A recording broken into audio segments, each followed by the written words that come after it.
खुदावंद दे जिंदगी बख्श कलाम चों ਜ਼ਬੂਰ नंबर 36। शरीर दी बदी तो मेरे दिल च ख्याल आउंदा है कि खुदा दा खौफ उहदे पेशे नज़र नहीं, क्योंकि वो अपने आप नूं अपनी नज़र च इस ख्याल तो तसल्ली देंदा है कि उहदी बदी ना तो फाश होएगी ना मकरूआ समझी जाएगी। उहदे मूँह विच बदी ते फरेब दियां गल्लां ने। वो दानिश ते नेकी तो दस्तबरदार हो गया है।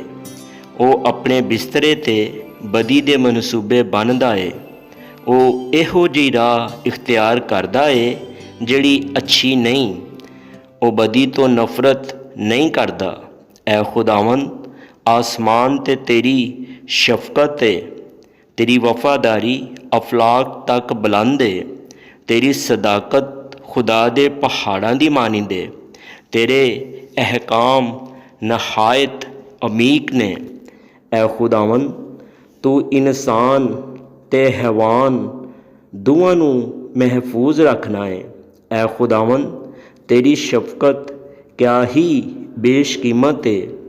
बनी आदम तेरे बाजुआं दे साए च पनाह लैणगे। वो तेरे घर दीआं नेमतां तो खूब असूदा होणगे।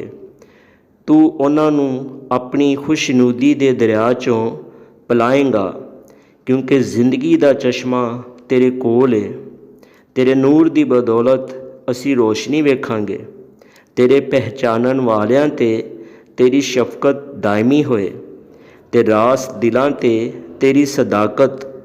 मगरूर आदमी मेरे ते लत्त ना उठान पाए, ते शरीर दा हथ मैनू हाँक ना दे। बदकरदार उत्थे डिगे पे ने, वो गिरा दिते गए ने ते फिर ना उठ सकणगे। आमीन।